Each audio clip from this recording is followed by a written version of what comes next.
Hey folks, Tactile here with a video about auto snail food stations. I recently posted a video showing an adventure base that I was making and the auto snail food stations I set up there, and I had quite a bit of interest, so I threw a tutorial together.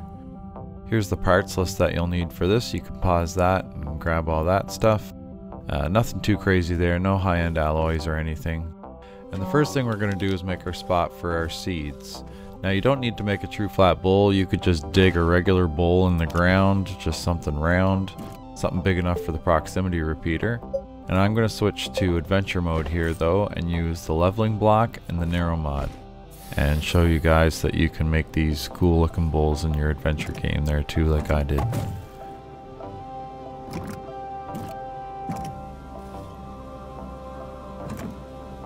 I'm going to pop the leveling block around the perimeter of the hologram from the proximity repeater just to get a rough shape.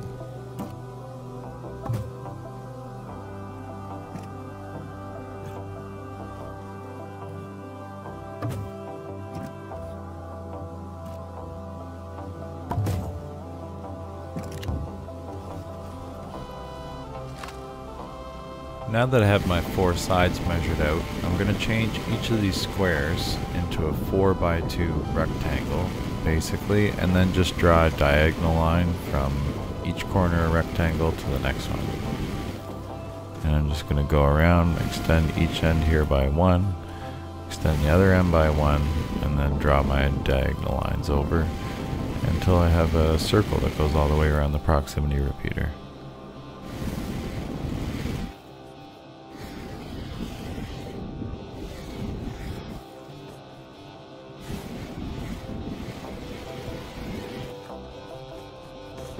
Now that the circle's complete, I'm just going to take out the leveling block and pop that to get up 1 voxel higher, and then use the terrain tool to do the exact same thing I just did and spread out the soil just 1 voxel higher this time.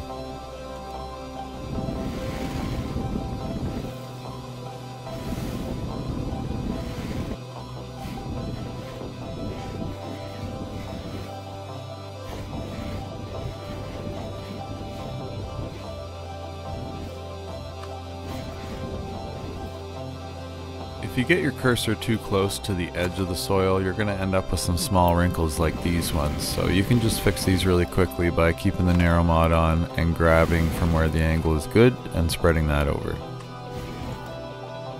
This corner I messed up really bad, so I'm actually going to have to dig out a small section here and just pop the leveling block to get the first layer again and spread that over to fix it.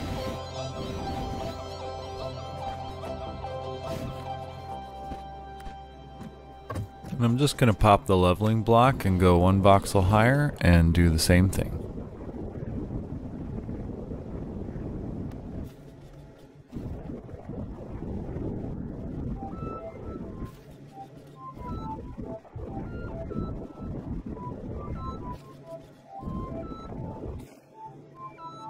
Now if you want to, you can keep going higher, but I'm just going to take mine back down here and stick with 3 voxels. I find that's high enough for the seed pit. Now that that's all set up, I'll just use the hologram from the proximity repeater to make sure it's perfectly centered.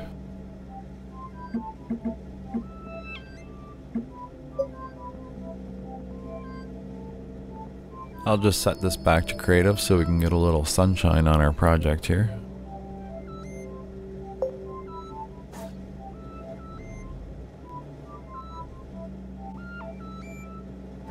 Now it's time to set up the actual auto farm. First thing I'll do is grab a platform for the auto arm and get that set up next to the bowl. Just fix this little wrinkle here.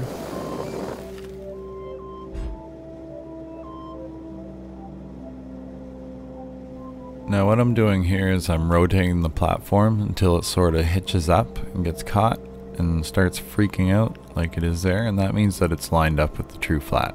You can sort of use that as a trick to line all your platforms up together.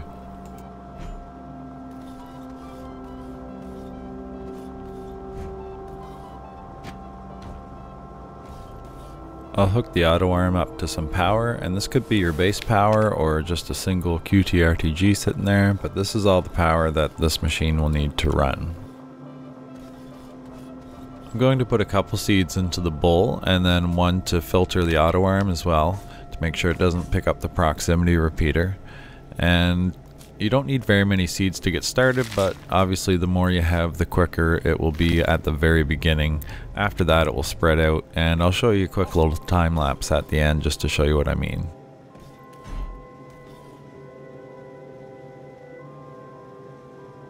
And I'm just going to set this platform here for the storage silo to sit on.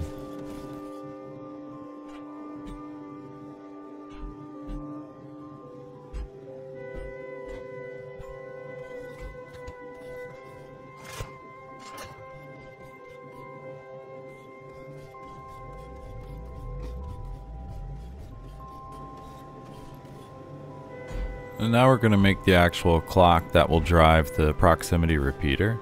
I'm going to show you that you can get this stuff pretty close together if you're trying to save some space in your base. And of course, set this stuff up according to kind of where you have space anyways. You can always reach your wires over from your repeaters on this one and just ping the proximity repeater from quite a ways away. I'm going to toss a power sensor on each of the end platforms and then 2 switches on that center platform.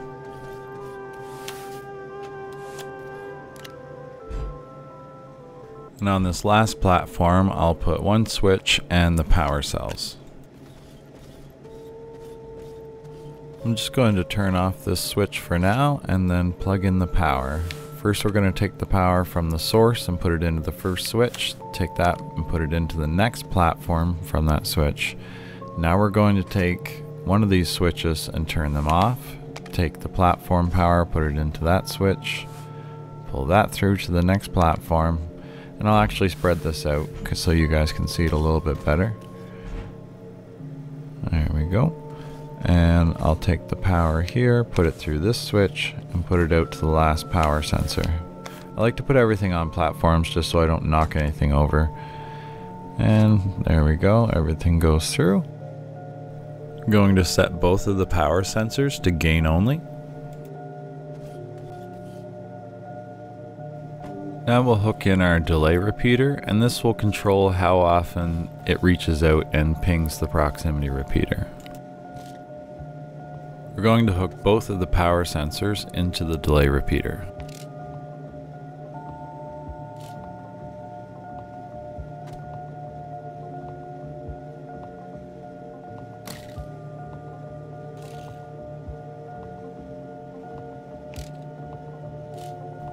Now we'll take the delay repeater and hook that into the 2 middle switches.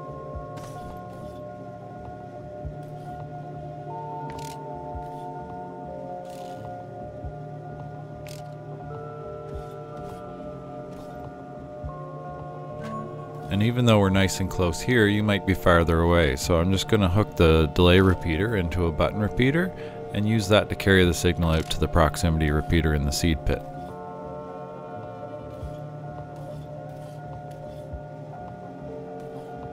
We'll set this to a 5-tick delay.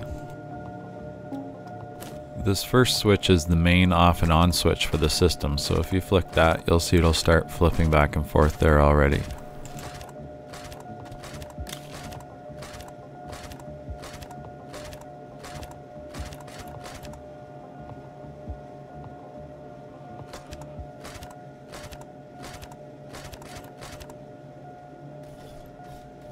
So we'll just go ahead and hook this to our proximity repeater in the seed pit.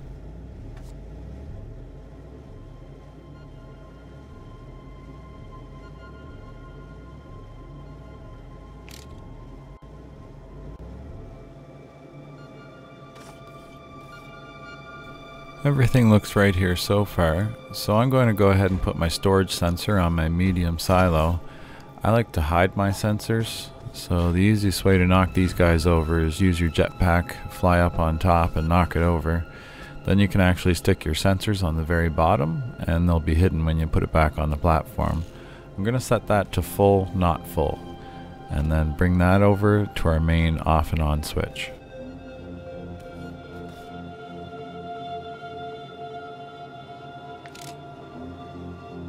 The storage sensor is also going to trigger this last delay repeater, and we're going to run that out to turn the arm on and off. We'll set this delay to 22.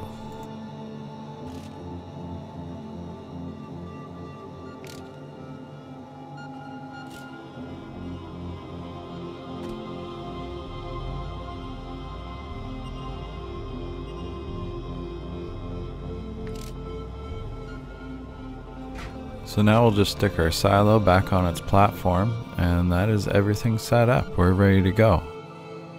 The first time you turn on the machine, you'll have to hit the on switch manually and turn on the auto arm, but after that you'll never have to hit a button again. And here's a quick 10-second time lapse of the farm filling up. This is the last seed needed to fill the silo, so now the proximity repeater will stop firing and the auto arm will turn off. Now if you grab any seeds off the silo, the proximity repeater will start up by itself and the auto arm will fill the silo back up. As soon as it's full, it'll shut itself back off again.